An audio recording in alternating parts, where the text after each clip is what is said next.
رمضان المبارک میں خصوصی بازار انسپیکشن ایڈیشنل ڈائریکٹر فوڈ جناب زاہد عثمان کاکا ہیل کی رمضان المبارک کے لیے جاری کردہ خصوصی ہدایات کی روشنی میں price control magistrate D F C Uzma Shah نے مانسیرہ بازار کا وزٹ کیا۔ انسپیکشن کے دوران مختلف قصاب، جنرل سٹورز، مرغ شاپس، فروٹ اور سبزی فروش سمیت دیگر دکانوں کا معائنہ کیا اور روزمرہ کے نرخ، معیار اور صفائی ستھرائی کا جائزہ لیا۔ فوڈ لا کی خلاف ورزی کرنے والے دکانداروں کے خلاف قانون کے مطابق جرمانے کیے گئے اور تمام دکانداروں کو فوڈ قوانین کی پاسداری کرتے ہوئے عوام کو زیادہ سے زیادہ ریلیف مہیا کرنے کی ہدایت دی گئی۔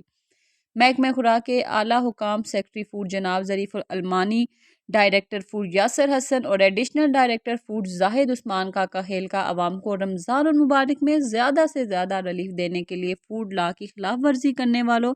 دکانداروں کے خلاف سخت سے سخت کارروائی کرتے ہوئے جرمانے کیے، ساتھ ساتھ جیل بھیجنے کی ہدایات بھی جاری کی گئی۔